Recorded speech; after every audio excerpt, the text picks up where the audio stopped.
reste dans le développement durable. Il y a plus d'un an, le lycée professionnel Saint-Joseph à Saint-Martin-Boulogne lançait l'opération Recycling Trophy. L'objectif, collecter les canettes de boissons en acier et en aluminium pour ensuite les recycler. Reportage de Cédric Hardy. À la nuit tombée, au lycée Saint-Joseph, un camion dépose une benne pour récolter la tonne de canettes glanées tout au long de l'année par les élèves de l'établissement. L'acier d'un côté, l'aluminium de l'autre. Un peu moins de 1000 canettes de 15 grammes, 100% recyclables récupérées. Cela ne représente rien à côté des 3,25 milliards de boîtes consommées en France chaque année.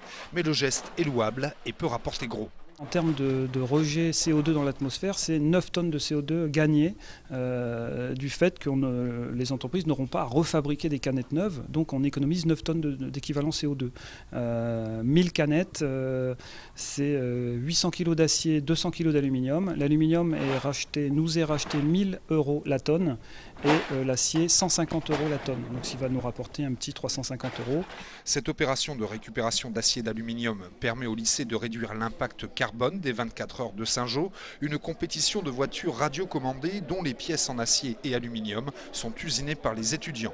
À raison de 2 kg de matériaux par voiture et 40 véhicules sur la ligne de départ, faites le calcul, mais les élèves et professeurs ne comptent pas en rester là. L'année passée, une voiture à pile à combustible à hydrogène avait été développée. Cette année, nous allons faire un petit peu mieux parce que cette voiture va tourner 24 heures.